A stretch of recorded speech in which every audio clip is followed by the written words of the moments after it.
زہرا بر دربار، سند کے ٹکڑے ہوا میں اڑا کے کہنے لگا، رسول زاد کو گستاخ ویسے کہنے لگا، بتا وہ کون سی ہے، بتا وہ کون سی جاگیر ہے تیری زہرا بر دربار، روتی رہی کھڑی زہرا، نہ جان کس طرح ہے، نہ جانے کس طرح حق مانگتی رہی زہرا بر دربار۔ سلام۔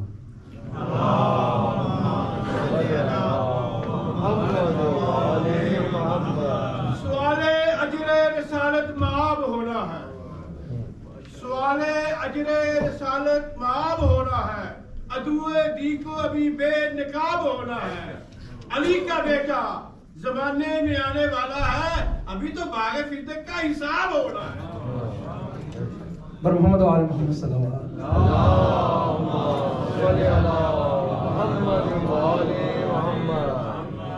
تمام پڑھنے والوں کی حاضری کو قبول فرمائے۔ اس کے ساتھ ہی بڑے ادب بڑے احترام سے درخواست کرتا ہوں قبلہ مولانا فیروز عباس صاحب کی خدمت میں آئے اور آج کی اس مجلس سے خطاب فرمائے۔ سب مل کے نعرہ تکبیر، نعرہ تکبیر، نعرہ رسالت یا رسول اللہ، نعرہ رسالت یا رسول اللہ، مل کے نعرہ حیدری یا علی، نعرہ حیدری یا علی، حسینیت زندہ باد، حسینیت زندہ باد، یزیدیت مردہ باد، یزیدیت مردہ باد۔ محمد و آل محمد بآواز بلند صلوات۔ اللہم صل علی محمد و آل محمد۔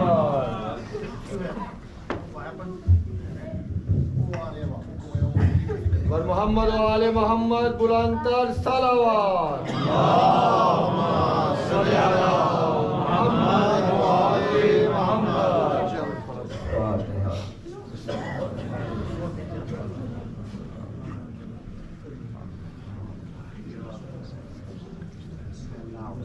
اللهم اغفر المؤمنين والمؤمنات والمسلمين والمسلمات الأحياء منهم والأموات، تابع بيننا وبينهم بالخيرات، إنك سميع المجيب الدعوات، وإنك قاضي الحاجات، وإنك جعلت لكل شيء قدرا، إن الله وملائكته يصلون على النبي يا أيها الذين آمنوا صلوا عليه وسلموا تسليما۔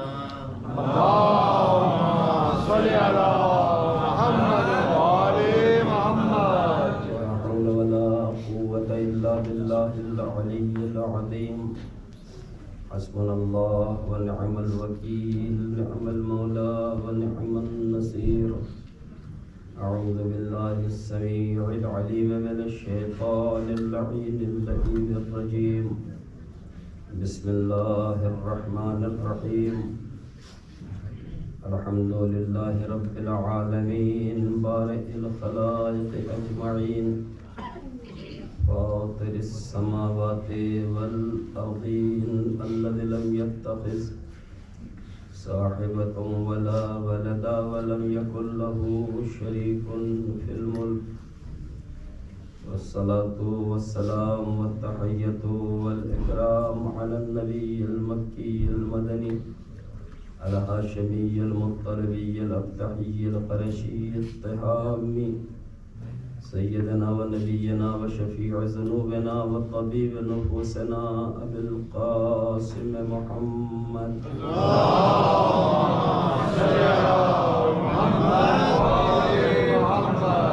وعلى آله الطاهرين المعصومين المظلومين ولعنة الله على أعدائهم وقاتليهم ومنكر فضائلهم أجمعين من الآن إلى قيام يوم الدين آمين يا رب العالمين. أما بعد فقد قال رسول الله صلى الله عليه وآله وسلم إني تارك فيكم الثقلين كتاب الله وعترتي أهل بيتي ما إن تمسكتم بهما لن تزلوا بعدي ولن يفترقا حتى يردا علي الحوز. صلوات اللهم صل على محمد وآل محمد. رسول گرامی قدر اسلام جناب محمد مصطفیٰ صلی اللہ علیہ وسلم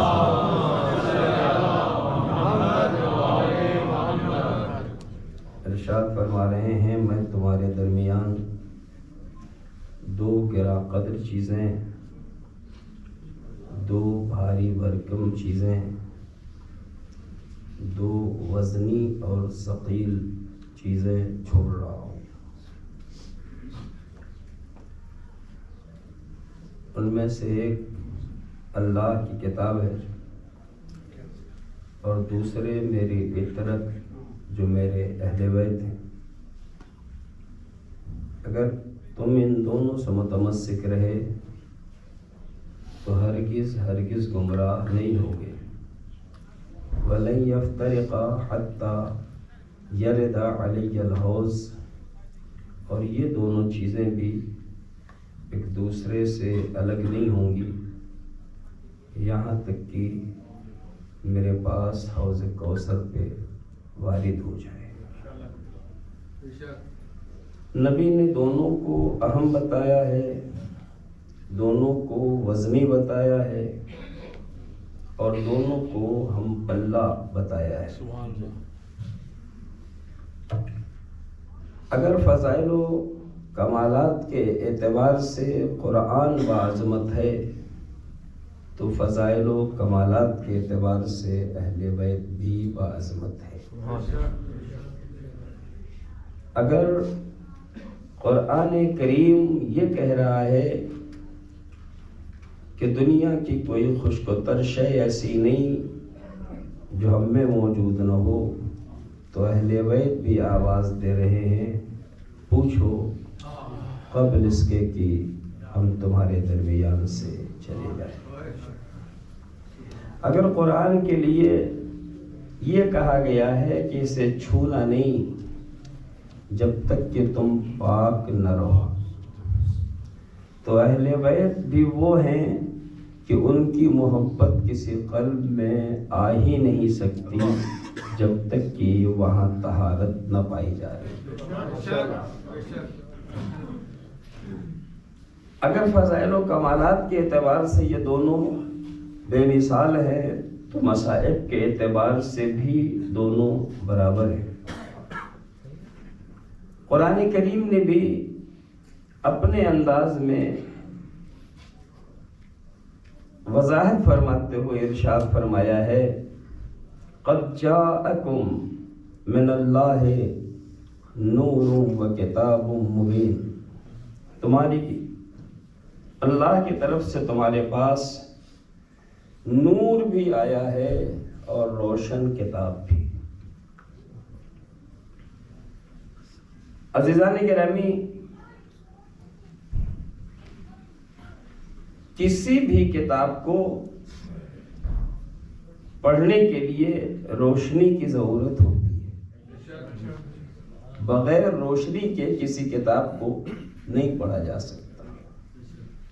اللہ نے اسی بات کو اپنے الفاظ میں جو فرمایا قد جاءکم من اللہ نور و کتاب مبین، اللہ کی طرف سے تمہارے پاس نور بھی آیا ہے اور روشن کتاب بھی۔ کسی بھی کتاب کو روشنی میں پڑھا جا سکتا ہے، دن ہے سورج کی روشنی چاہیے، رات ہے بلب چاہیے، یہ بجلی چاہیے، روشنی کے بغیر نہیں پڑھا جا سکتا۔ مثال کے طور پہ نہ دن ہے نہ روشنی کا کوئی انتظام ہے، ہمیں پڑھنا ہے کتاب، کیسے پڑھیں گے؟ تو باہر نکل جاؤ، چاند نکلا ہوا ہے، اس کی روشنی ہے، اس میں پڑھ لو۔ چاند بھی ہو تو دوسری، پہلی، دوسری یا تیسری کا ہو۔ اور اب ہم پڑھنا چاہیں تو کیا کتاب پڑھی جا سکتی ہے؟ نہیں پڑھی جا سکتی۔ اگر کتاب پڑھنی ہے تو کم سے کم 14ویں کا چاند چاہیے، اس میں اتنی روشنی ہوتی ہے کہ کتاب کے مفاہیم کو واضح کر سکے۔ صلوات بھیجئے محمد و آل محمد۔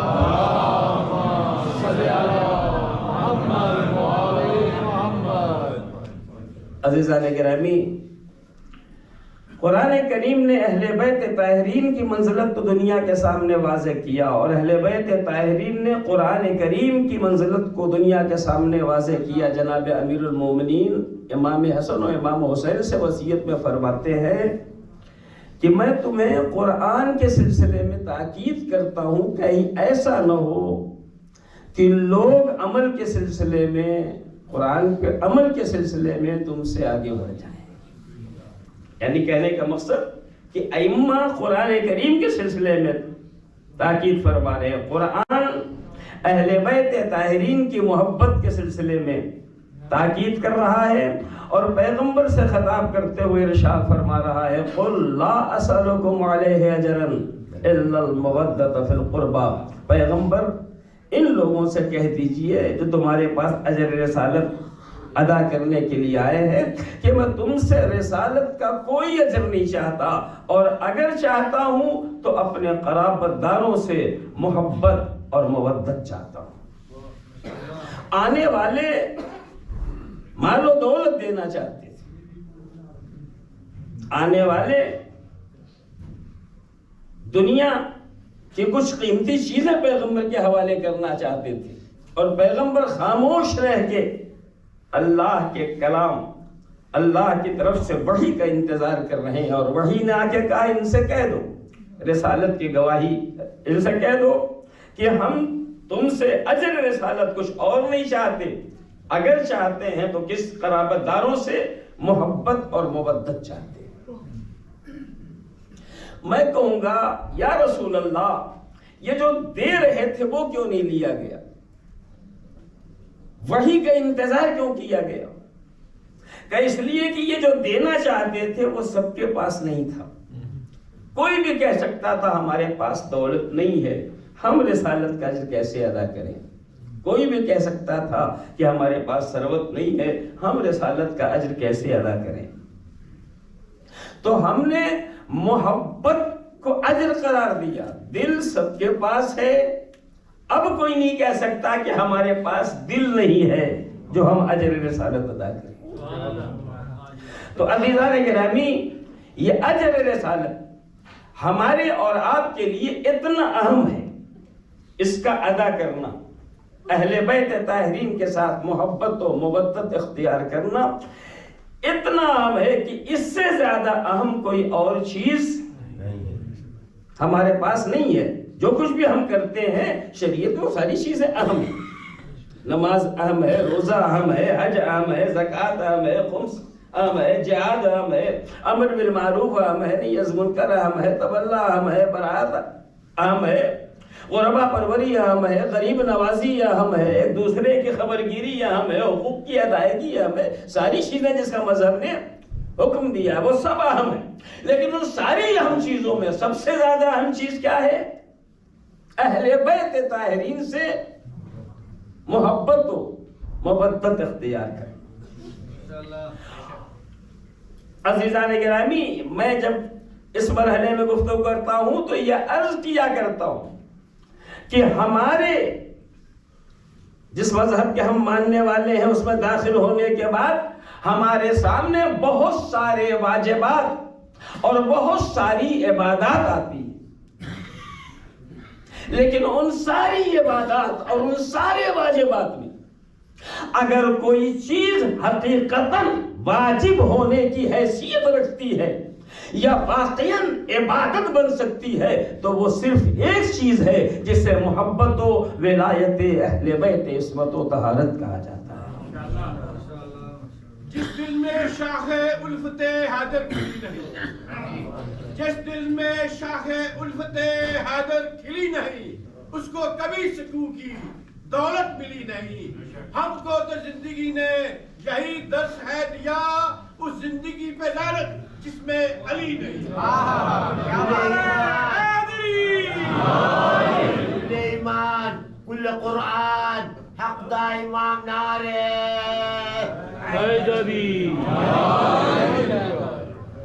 عزیزان گرامی، میں نے ایک بات آپ کی خدمت میں گزارش کی ہے، اور وہ یہ ہے کہ واجبات میں اگر کسی چیز کو حقیقتاً واجب کہا جا سکتا ہے، عبادات میں اگر کسی چیز کو واقعاً عبادت کہا جا سکتا ہے، تو وہ صرف ایک چیز ہے جسے محبت اور ولایت اہل بیت کہا جاتا ہے۔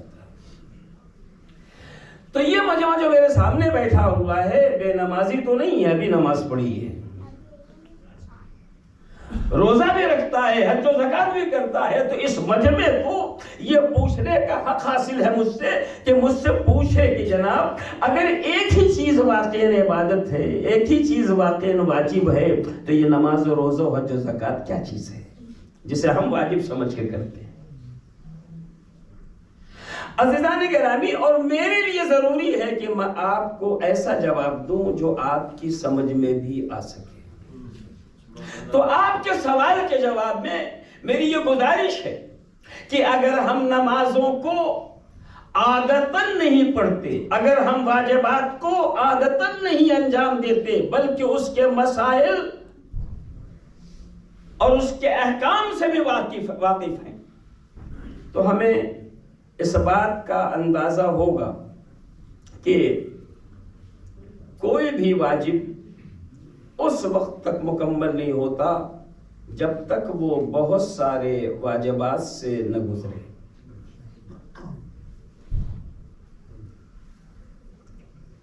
میری باتوں پہ تھوڑی توجہ رکھیے گا تاکہ میں کیا عرض کرنا چاہتا ہوں ذہن سے نکل لینا پائے کہ اگر ہم واجبات کو صرف رسماً اور عادتاً انجام نہیں دیتے بلکہ اس کے احکام سے بھی واقف ہیں، تو ہمیں یہ احساس ہوگا کہ کوئی بھی واجب اس وقت تک مکمل نہیں ہوتا جب تک وہ بہت سارے واجبات سے نہ گزرے۔ نماز واجب ہے، روزہ واجب ہے، حج واجب ہے، سب جانتے ہیں نا کہ واجب ہے۔ اللہ نے مجھے اتنی استطاعت عطا فرمائی کہ میں حج کو جا سکوں، تو ادھر سے حکم آیا وَلِلَّهِ عَلَى النَّاسِ حِجُّ الْبَيْتِ مَنِ اسْتَطَاعَ إِلَيْهِ سَبِيلًا، جو حج بیت اللہ کو جا سکتا ہے، طاقت رکھتا ہے، اس کے لیے حج واجب ہے۔ میں نے کہا جی میں جانا چاہتا ہوں، کہ تیار ہو جاؤ۔ میں نکلا، کائے کے لیے نکلا؟ حج کرنے کے لیے، جو ایک واجب ہے نا، ایک ہی واجب ہے نا، اول نماز، دوسرے روزہ، تیسرے حج۔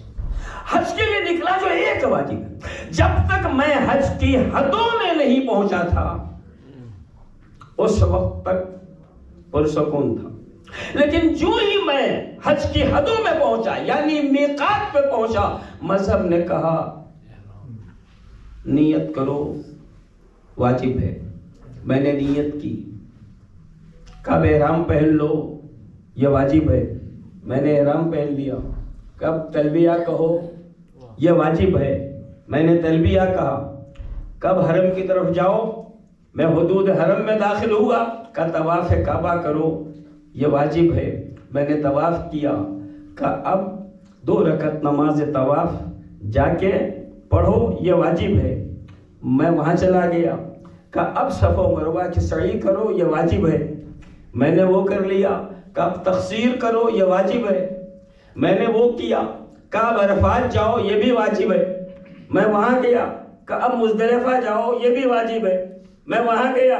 کہ اب کنکریاں چنو یہ بھی واجب ہے، میں نے وہ کر لیا کہ شیطان کو جا کے مارو یہ بھی واجب ہے، میں ادھر چلا گیا کہ اب جانور ڈھونڈو اسے ذبح کرنا واجب ہے، میں نے وہ کیا کہ اب سر کے بال مڑا لو اس لیے کہ یہ بھی واجب ہے۔ تو میں گیا تھا ایک واجب ادا کرنے کے لیے، اور جب اس کی حدوں میں داخل ہوا تو واجب پہ واجب میرے سامنے آ رہا ہے، اور میں پریشان ہو گیا، پروردگار آخر کتنے واجب کرائے گا؟ میں تو ایک واجب سمجھ کے آیا تھا۔ قدرت نے کہا پرسکون انداز میں جو کہا جا رہا ہے کرتے رہو، اس لیے کہ جتنے واجبات سامنے آ رہے ہیں اگر ان میں سے کسی ایک کو بھی چھوڑ دو گے نا تو تمہارا وہ اکیلا واجب مکمل نہیں ہوگا جسے کرنے کے لیے آئے ہو۔ اسی طریقے سے ہم نماز پڑھتے ہیں، روزانہ نماز پڑھتے ہیں عزیزان گرامی، روز نماز ہم پڑھتے ہیں اور نماز ایک واجب ہے، لیکن اگر مثال کے طور پہ کسی نے نماز نہیں پڑھی ہے، وہ سوچ رہا ہے کہ مجلس ختم ہونے کے بعد میں نماز پڑھ لوں گا، وضو کر کے بیٹھا ہوا ہے، اور جو ہی مجلس ختم ہوئی انہوں نے کہا نماز پڑھ لینی چاہیے، جو ہی کہا نماز پڑھ لینی چاہیے، مذہب نے کہا تو بیٹھے کیوں ہو، کھڑے ہو جاؤ، قیام واجب ہے، ٹھیک ہے؟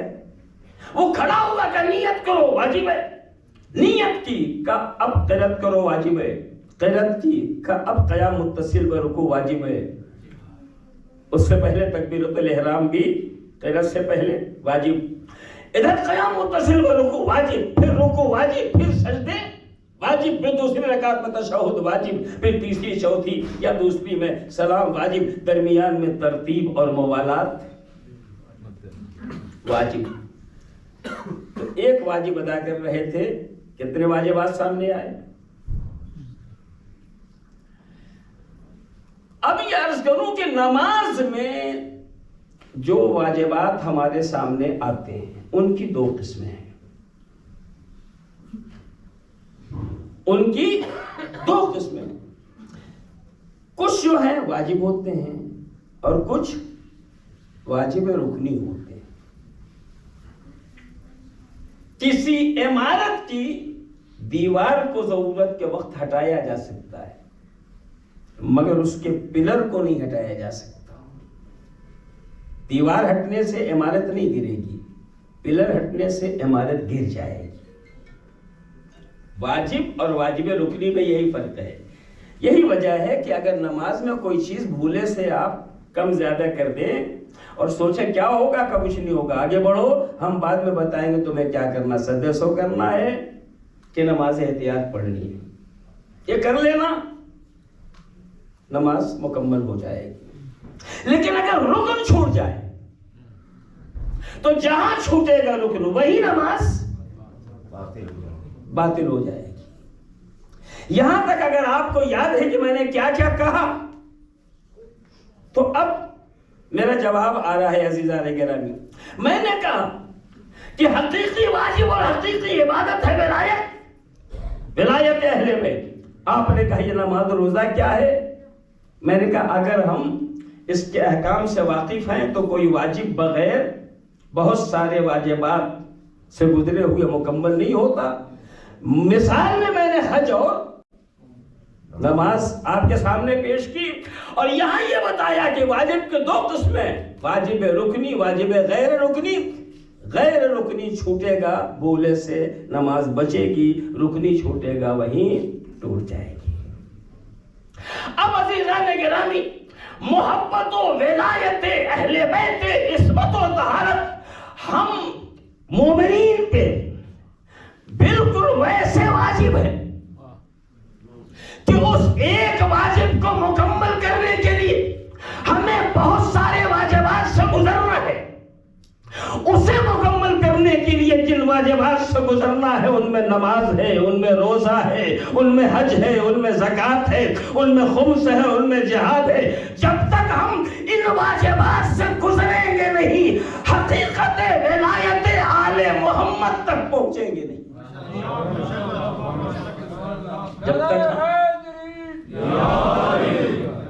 جب تک ہم ان واجبات سے گزریں گے نہیں حقیقت ولایت آل محمد تک پہنچیں گے نہیں۔ اور آل محمد کی ولایت ان ساری عبادتوں کے لیے وہ واجب رکنی ہے کہ اسے عمدن چھوڑا جائے یا سہون چھوڑا جائے. جو ہی ولایت ہٹے گی نماز نہیں رہ جائے گی، روزہ نہیں رہ جائے گا، حج نہیں رہ جائے گا، زکات نہیں رہ جائے گی، خمس نہیں رہ جائے گا، جہاد نہیں رہ جائے گا، بلکہ کوئی دور سے کہہ رہا ہوگا زاہد تیری نماز کو میرا سلام ہے، بے حب اہل بیت عبادت حرام.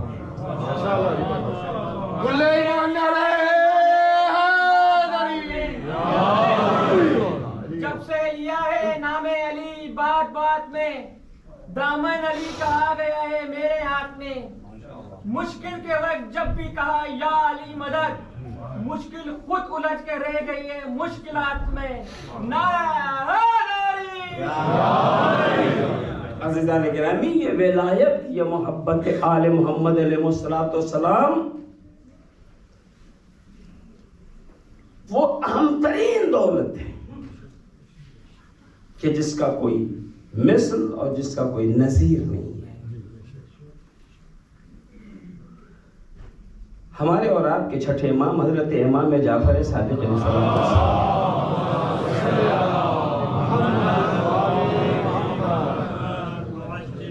فرماتے ہیں اسلام کی بنیادیں 5 چیزوں پہ رکھی گئی ہیں. اسلام کی بنیادیں 5 چیزوں پر رکھی گئی ہیں. الصلاۃ والصوم والحج والزکاۃ والولایہ. جن 5 چیزوں پہ اسلام کی بنیادیں رکھی گئیں، نماز ہے، روزہ ہے، حج ہے، زکوٰۃ ہے اور ولایت. دوسری حدیث تقریباً ایسی ہے جس میں کہا گیا، آخر میں پوچھا گیا اس میں افضل کون سی چیز ہے؟ کہا ولایت ہے، اس لیے کہ بغیر ولایت کے کسی اور چیزوں کی کوئی حقیقت نہیں.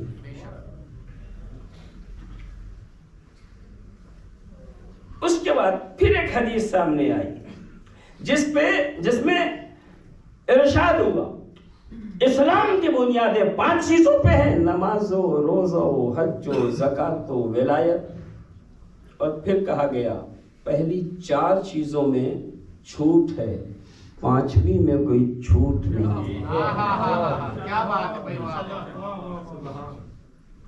نماز و روزہ حج و زکات و ولایت پہلی 4 چیزوں میں چھوٹ ہے، 5ویں میں کوئی چھوٹ نہیں. عزیزان گرامی، جب کبھی یہ حدیث بیان کرنے کا موقع ملتا ہے تو مومنین میں زیادہ لوگ خوش ہوتے ہیں اسی حدیث کو سن کے، بلکہ نوجوانوں کی تعداد خوش ہونے والوں کی کوئی زیادہ ہوتی ہے.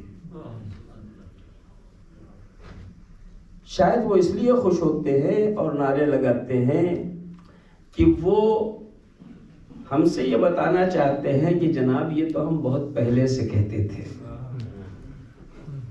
کہ ولایت ہو تو نہ نماز کی ضرورت ہے، نہ روزے کی ضرورت ہے، نہ حج کی ضرورت ہے، نہ زکوٰۃ کی ضرورت ہے. مگر قبلہ آپ کی سمجھ میں نہیں آتا تھا. شکر ہے کہ آج آپ کی سمجھ میں آ گیا ہے تو آپ ایک حدیث بھی لے کے آئے ہیں کہ امام فرماتے ہیں کہ اسلام کی بنیادیں 5 چیزوں پہ ہیں، نماز و روزہ حج و زکات و ولایت. پہلی 4 چیزوں میں چھوٹ ہے اور 5ویں میں کوئی چھوٹ نہیں. یہ جو میں نے ابھی کہا ہے وہ بڑے کے ذہن میں آئے یا چھوٹے کے ذہن میں؟ اگر کسی کے ذہن میں یہ بات آ رہی ہے کہ ہم تو کہہ رہے تھے کہ ولایت کے بعد ان چیزوں کی ضرورت نہیں ہے، تو اس کا مطلب یہ ہے کہ ہزاروں مہینے سے سننے کے بعد ہم میں ذرہ برابر بھی معرفت اہل بیت نہیں آئی. اس لیے کہ اگر بقدر تلاوت حدیث کسا بھی عرفان آل محمد ہمیں ہوتا تو ہمیں یہ پتا ہوتا کہ اہل بیت وہ ہے نجاست جہاں جا نہیں سکتی، طہارت جہاں سے ہٹ نہیں سکتی. اگر ایسا ہے تو پھر ترک نماز کا حکم دینا نجاست ہے کہ طہارت ہے، روزے سے روکنا نجاست ہے کہ طہارت ہے، حج و زکات سے منحرف کرنا نجاست ہے کہ طہارت ہے؟ یہ نجاست ہے، یہ کام اہل بیت نہیں کر سکتے۔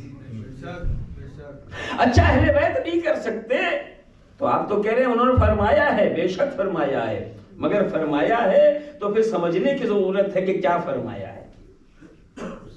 انہوں نے نماز و روزہ سے روکا نہیں ہے، انہوں نے حج و زکات سے روکا نہیں ہے، بلکہ انہوں نے ہمیں یہ بتایا ہے کہ واجبات میں اہم ترین چیز کا نام ہے ولایت، اس سے اہم کوئی چیز نہیں ہے، باقی چیزوں میں چھوٹ ہے، اس میں کوئی چھوٹ نہیں ہے۔ تو آپ نے کہا یہی تو مسئلہ ہے، یہی تو ہم سمجھ رہے ہیں کہ چھوٹ کا مطلب کیا ہوا۔ عزیزان گرامی، امام کے کلام کو سمجھنے کے لیے مزاج شناس امام ہونا ضروری ہے، کیونکہ اماموں کا کلام کلاموں کا امام ہوتا ہے، اس کو سمجھنے کے لیے مزاج شناس امام ہونا ضروری ہے۔ ایک حدیث میں اصول کافی کہ آپ کی خدمت میں گزارش کر دوں، چھٹے امام علیہ السلام اپنے چاہنے والے سے فرماتے ہیں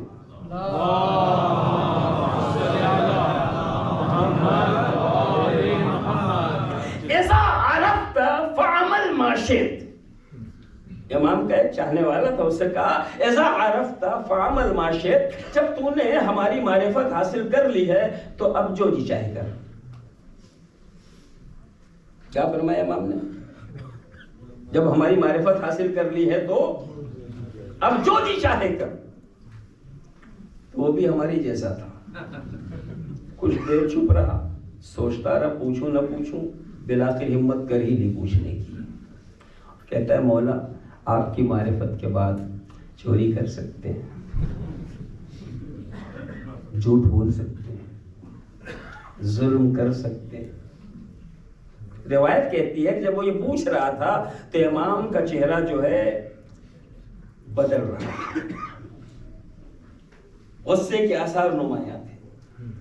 میں نے کہا مولا آپ نے وضاحت نہیں کی، یہ بیچارے یہی سمجھا ہے تو غلط سمجھا ہے تو آپ بتا دیے صحیح ہے، یا آپ چہرے کے آثار میں تبدیلی کیوں آ رہی ہے، غصے کے آثار کیوں نمایاں ہو رہے؟ شاید امام کہیں اگر میرے قول کی اتنی غلط تشریح کوئی اور کرتا تو خفگی کے آثار نمایاں نہ ہوتے، یہ میرا اپنا ہو کہ میرے قول کی یہ تشریح کر رہا ہے۔ صلوات محمد علیہ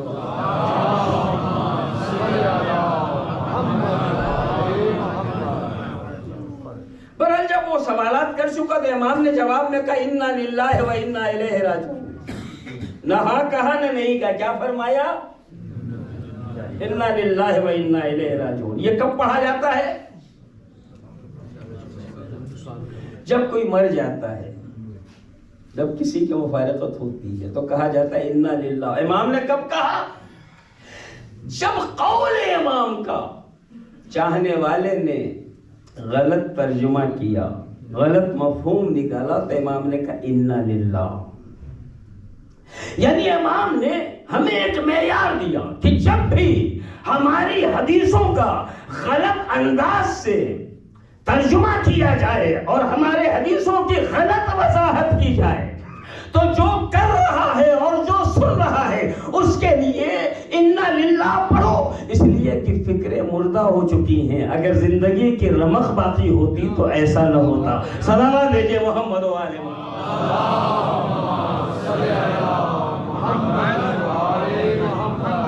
امام نے انا للہ کہنے کے بعد اب فرمایا کہ میرا مطلب وہ نہیں تھا، یعنی جو تو کہہ رہا ہے میرا مطلب وہ نہیں تھا، میرا مطلب یہ تھا کہ ہماری معرفت کے بغیر تو بڑے سے بڑا عمل خیر کرے گا تو قبول نہیں ہوگا، اور ہماری معرفت کے بعد چھوٹے سے چھوٹا عمل کر لے گا تو اللہ قبول کر لے گا۔ اور فرما رہے ہیں نا، تو یہ کہنے کا مقصد یہ ہے کہ جب حدیثیں سامنے آتی ہیں تو کچھ صحیح منزل کی طرف جاتے ہیں تو کوئی غلط راستہ بھی اپنا لیتا ہے۔ تو میں نے مثالیں صرف اس لیے مثال کے طور پہ یہ حدیث آپ کی خدمت میں اس لیے بیان کی۔ اب آئیے ادھر کے امام فرماتے ہیں اسلام کی بنیادیں 5 چیزوں پہ نماز و روزہ حج و زکات و ولایت، پہلی 4 میں چھوٹ ہے، 5ویں میں کوئی چھوٹ نہیں۔ ہم یہ نہ سمجھے کہ ولایت کے ساتھ نماز پڑھنی نہیں ہے، روزہ رکھنا نہیں، حج کرنا نہیں، زکوٰۃ دینی نہیں، ایسا نہیں ہے، بلکہ مزاج شناس سے امام بننا پڑے گا ہمیں۔ امام صادق السلام اپنی حدیثوں کے بارے میں مولا فرماتے ہیں ہماری حدیثیں بہت سخت، ناقابل برداشت، ان کو سمجھنے کے لیے یا نبی مرسل ہو وہ سمجھے گا کہ ہم کیا کہہ رہے ہیں، یا ملک مقرب ہو وہ سمجھے گا کہ ہم کیا کہہ رہے ہیں، یا کم سے کم وہ مومن ہو جس کے قلب کا امتحان لیا جا چکا ہو۔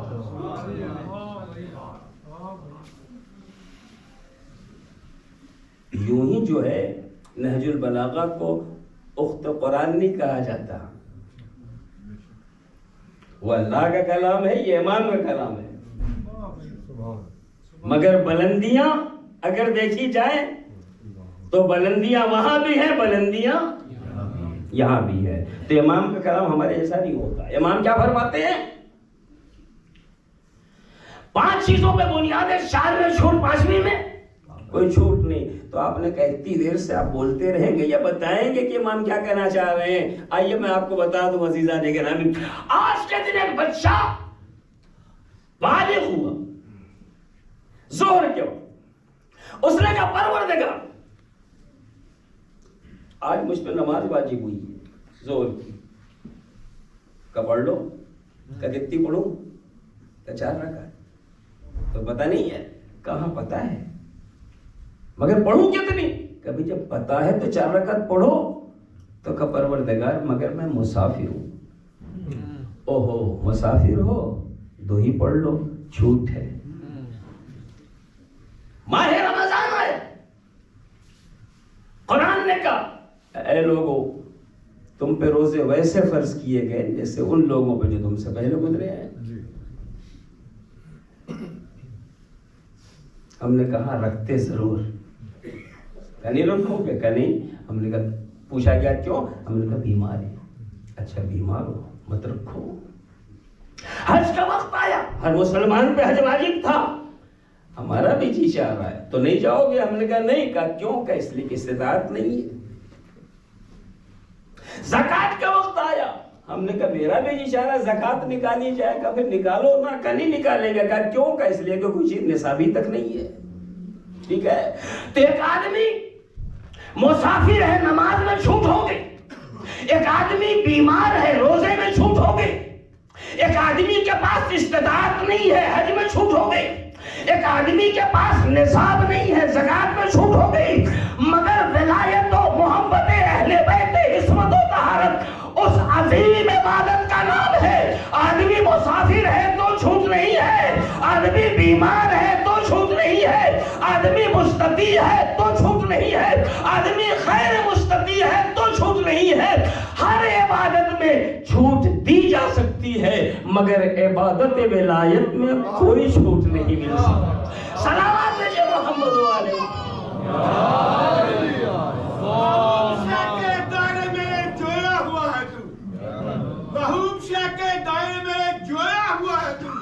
قسمت کے ساتھ خود بھی تو سویا ہوا ہے تو، بغضے علی ہے دل میں اور تجھے بخشش کا شوق بھی، یا کس خیال خام میں سویا ہوا ہے؟ منظور کی رائے صلوات محمد والے۔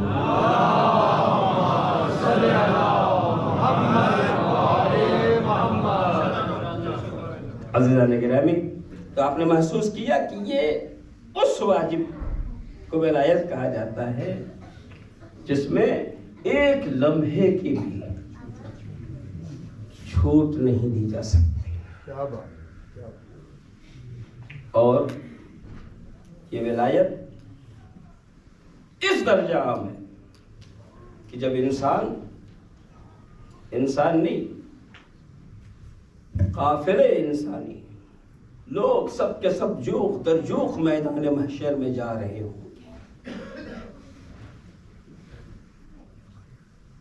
تو وہاں سوالات ہوں، روک روک کے سوالات کیے جائیں گے۔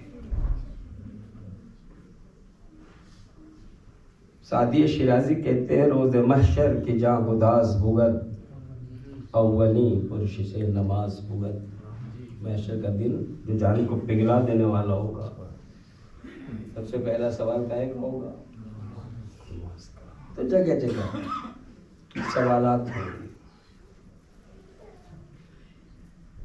جس طریقے سے کبھی کبھی چلتی ہوئی گاڑیوں کو روکنے کے لیے بیریئر لگائے جاتے ہیں، جب کبھی کوئی چیکنگ وغیرہ ہوتی ہے تو ایک جگہ روکا، دو جگہ روکا، ایسے پورا مجمع چلا جا رہا ہے میدان محشر میں اور روکا جا رہا ہے، الگ الگ سوالات ہو رہے ہیں اور ہر سوال کا جواب دے کے آگے بڑھ رہے ہیں لوگ۔ ایک وہ قافلہ ہے جو ہر جگہ سے کلین چپ لے کے آگے بڑھ رہا ہے، کہیں اس کے جواب میں کوئی پریشانی نہیں آئی ہے، صحیح صحیح جواب دے کے اس سے کہا بڑھو آگے بڑھو آگے بڑھو آگے بڑھو، اور وہ بڑھتا رہا یہاں تک کہ سارے بیریئر ختم ہو گئے، ساری رکاوٹیں ختم ہو گئی، اور اب جہاں پہ ہے وہاں سے دیکھ رہا ہے سامنے یا جنت ہے یا جہنم ہے۔ تو یہ قافلہ جو ہر جگہ سے کلین چپ لے کے آیا ہے، اسے پتا ہے کہ آخری منزل کیا ہے، کہاں جائے گا، جہنم میں جائے گا یا جنت میں، کیونکہ اب کہیں رکاوٹ نہیں ہے۔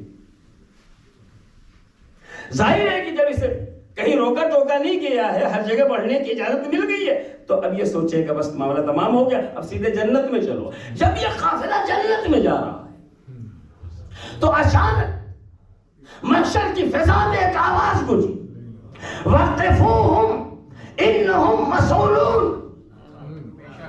ارے یہ کیا ہو رہا ہے، یہ تو جنت کی حدوں میں داخل ہو رہے ہیں، ان سے پوچھو ولایت علی کا ویزا ہے کہ؟ صلوات بھیجے محمد و آل محمد۔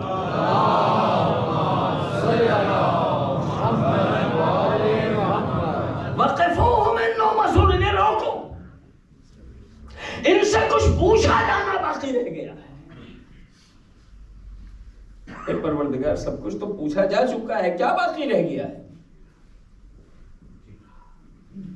تو علماء شیعہ اور علماء برادران اہل سنت سب ایک بات لکھتے ہیں کہ یہاں پہ نماز نہیں پوچھی جائے گی، یہاں روزہ و حج و زکوٰۃ نہیں پوچھا جائے گا، یہاں صرف اتنا پوچھا جائے گا کہ ولایت علی سے رابطہ ہے یا نہیں۔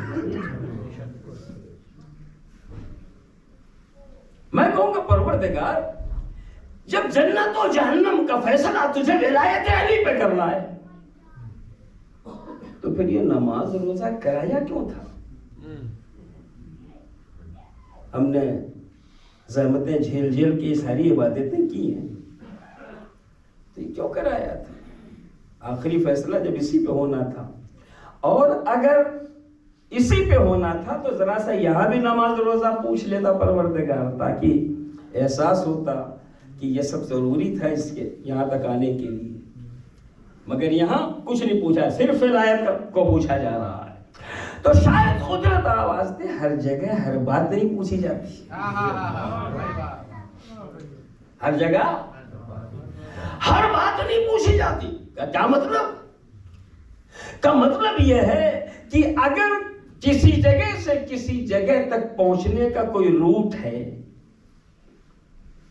اور آدمی یہ بتائے کہ میں فلاں جگہ سے چل کے فلاں جگہ پہنچا ہوں فلاں روٹ سے، تو اب اس سے روٹ میں آنے والے شہروں کے نام نہیں پوچھے جائیں گے کہ تم وہاں سے گزرے کہ نہیں، تم نے وہ شہر دیکھا کہ نہیں، تم نے وہ شہر دیکھا کہ نہیں، اس لیے کہ ہر ایک کو پتا ہے کہ جو اس روٹ سے آئے گا درمیان میں فلاں چیزیں ہیں، وہ ضرور اسی سے گزر کے آئے گا۔ توجہ ہے نا، قدرت آواز دے رہی ہے اگر یہاں ولایت ثابت تو اب نماز پوچھنے کی ضرورت نہیں، اب روزہ پوچھنے کی ضرورت نہیں، اب حج پوچھنے کی ضرورت نہیں، اس لیے کہ ولایت تک پہنچنے کا روٹ ہی یہ ہے کہ آدمی نمازی ہو، آدمی روزہ دار ہو، آدمی حاجی ہو، آدمی احکام الہیہ کا پابند ہو۔ اگر ولایت ثابت ہے تو طے ہے کہ یہ واجبات سے گزر کے آیا ہے۔ صلوات بھیجیے محمد و آل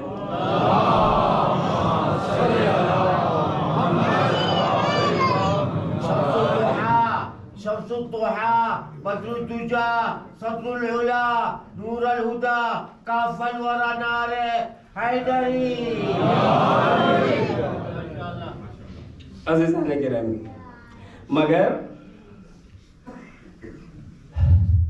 محرم کے ایام میں اس مجمع کی توجہ اس بات کی طرف بھی مبذول کرانا چاہتا ہوں عزیزان گرامی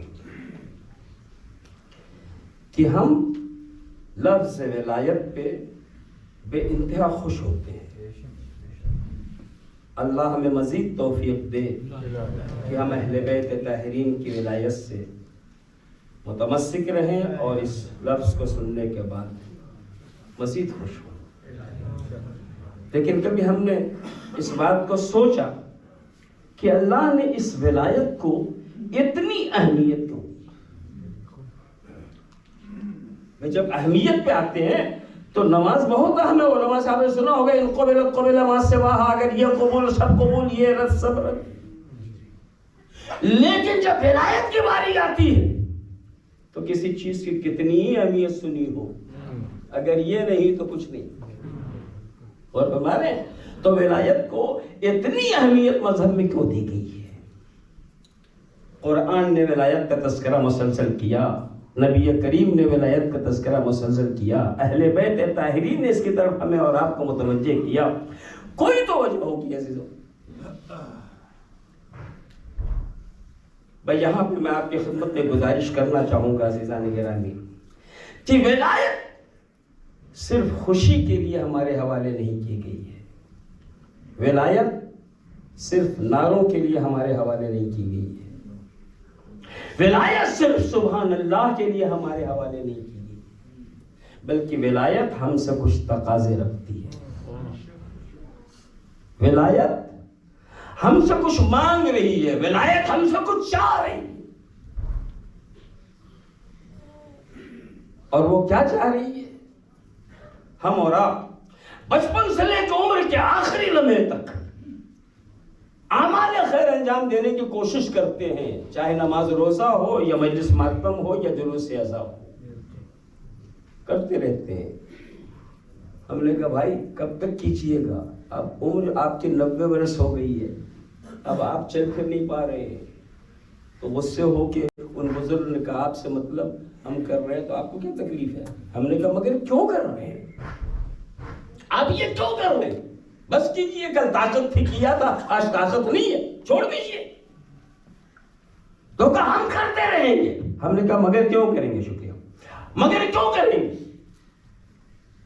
کہ بس دنیا میں عزت سے گزرے، آخرت میں ہمارے درجات بلند ہو جائیں، اس لیے ہم یہ کرتے رہیں گے۔ آخرت میں درجات آپ کتنے بلند کرنا چاہتے ہیں؟ کہ یہ تو پتہ نہیں، مگر ہم درجات بلند چاہتے ہیں۔ ہم نے کہا قرآن بتا رہا ہے کہ آپ درجات اپنے کتنے بلند کر سکتے ہیں۔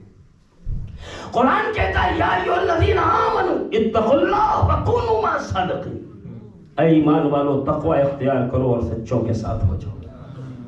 یہ سچوں کے ساتھ ہو جانا یہ مومن کی وہ بلندی ہے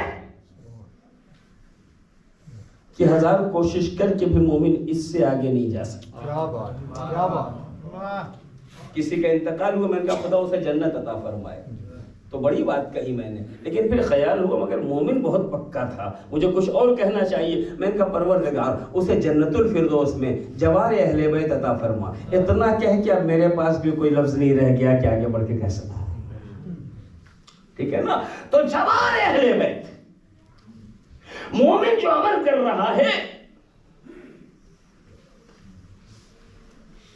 اسے بلندیاں چاہیے، اور وہ بلندیاں کیا ہے؟ مومن تقوی اختیار کر، سچوں کا ساتھی ہو جا، جوار اہل بیت۔ اب ہم یہ کہہ رہے ہیں کہ ہم تو ہے ہی ہیں، ہمیں کیا پریشانی ہے؟ عزیزان گرامی، ہے ہی ہیں اور ہے، رہ جائیں اور ہے۔ اور فرما رہے نا ہم ہے ہی ہیں اور ہے، رہ جائیں اور ہے۔ ابن ملجم سچوں کا ساتھی بنا، رکا نہیں۔ طلحہ و زبیر امیر المومنین کے ساتھ رہے، ٹھہر نہیں پائے۔ شمر سپین میں قریب میں شہادت پہنچ گیا، اس کے بعد کربلا میں اس نے کیا کیا؟ تاریخ میں ایسے بہت سے نام ہیں کہ سچوں تک پہنچے ٹھہر نہیں پائے.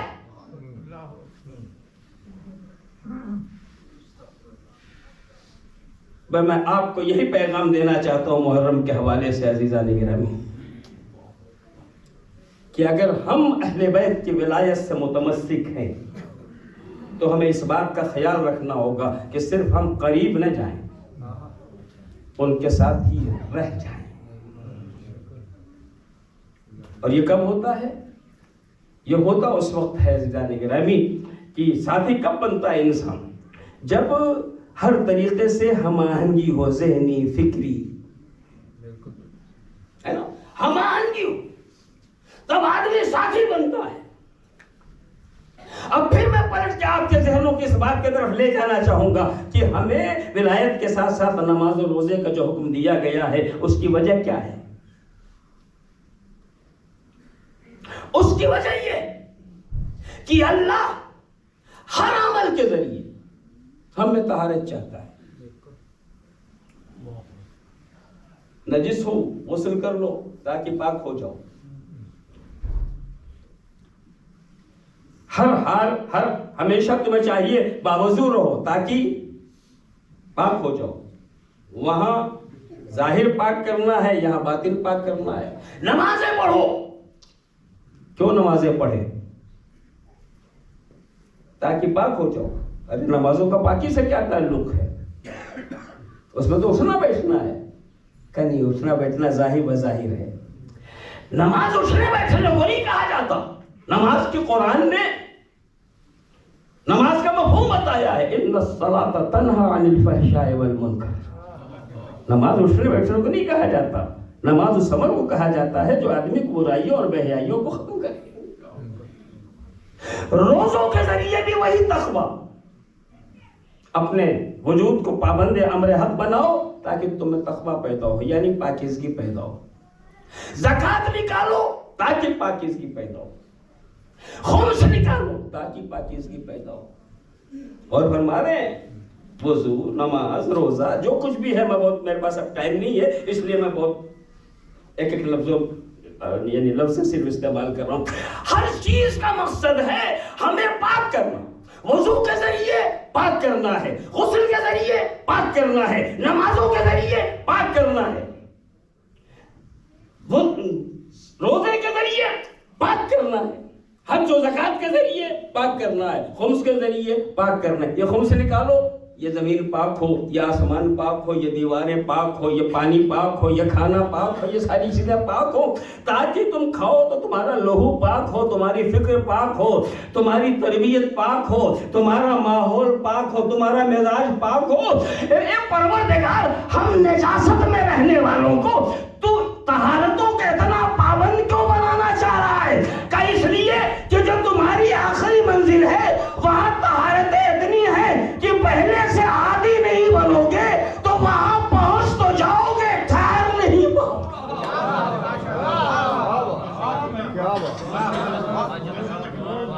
اس لیے اللہ ان واجبات کے ذریعے ہمیں وہ پاکیزگی دینا چاہتا ہے کہ جب ہم وہاں جائیں تو اس ماحول کو بھی ہم اپنا ہی ماحول سمجھیں. محمد آل محمد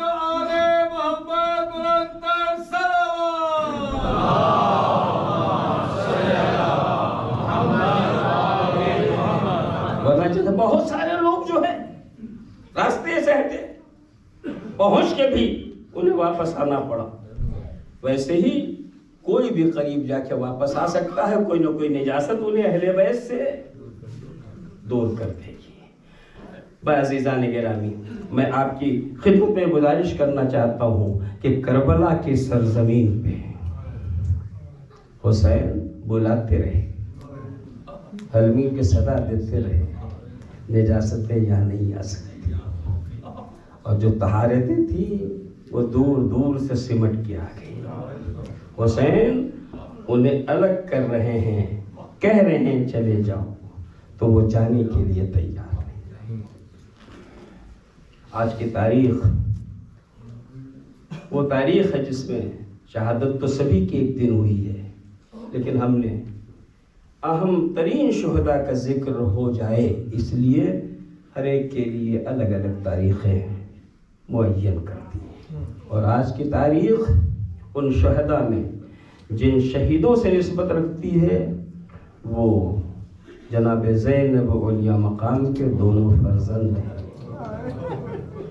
جن میں سے ایک کو اون کہا جاتا ہے اور دوسرے کو محمد۔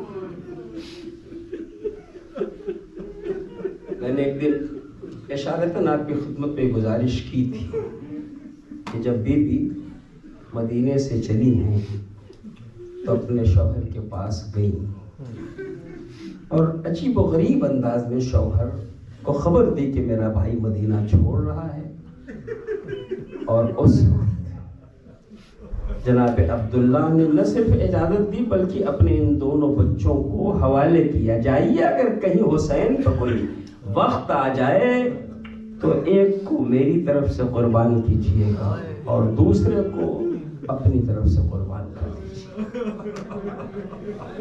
عزیزان گرامی، جناب زینب اولیاء مقام ان بچوں کے ساتھ وہ ساری زحمتیں اور صعوبتیں برداشت کرتے ہوئی جو پورے قافلے نے برداشت کی، کربلا شب عاشور جب ساری بیویاں اپنے اپنے بچوں کو کل کے لیے آمادہ کر رہی ہیں تو زینب بھی اپنے دونوں بچوں کو سامنے بٹھائے ہوئے فرما رہی ہے، اونو محمد میرے پاس کوئی اور دولت نہیں ہے، کل نانا پہ غضب کا رن پڑنے والا ہے، میرے لاڈلو کل تم میدان میں جا کے اپنی ماں کو سرخرو کر دینا میرے لال، اور دیکھو قدم پیچھے نہ ہٹا۔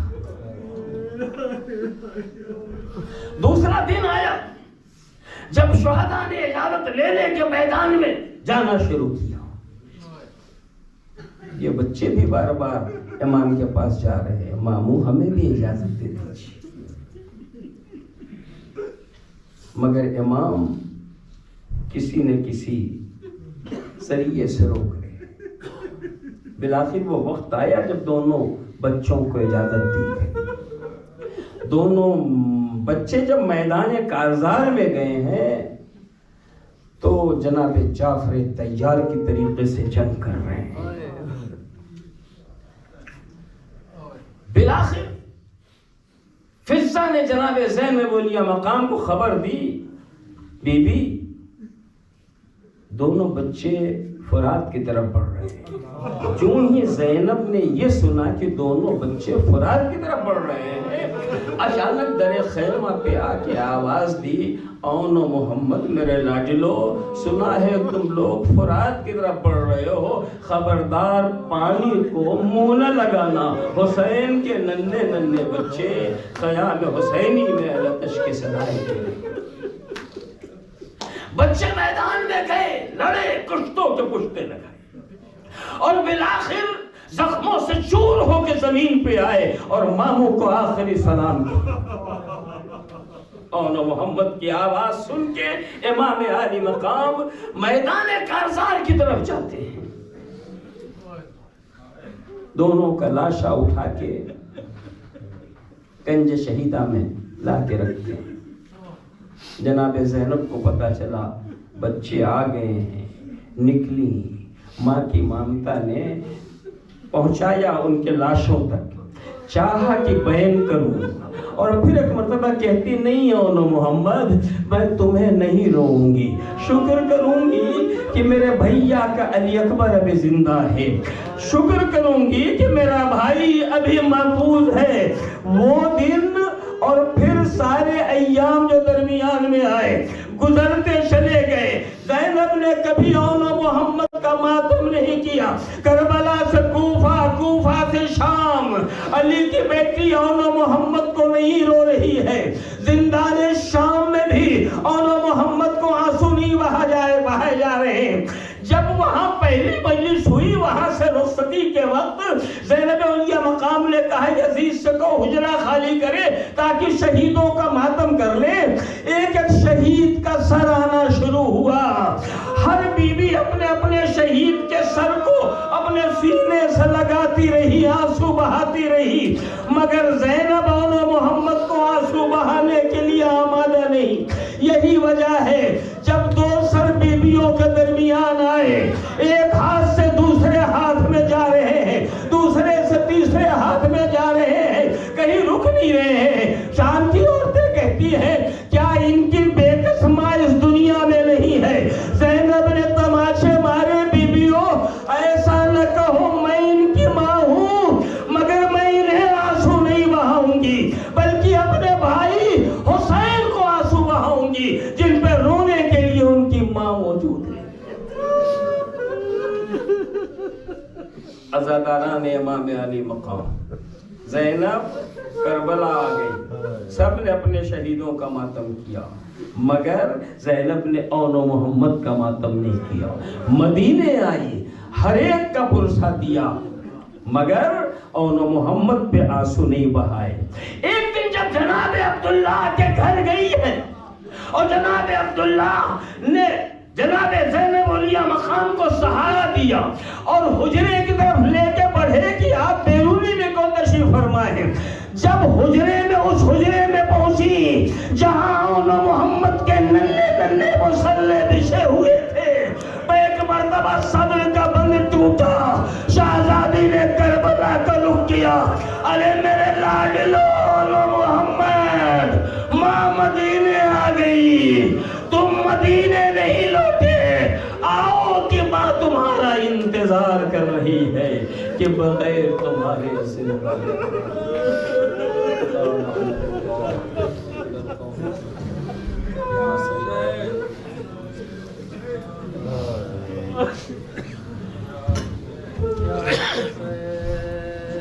یا حسین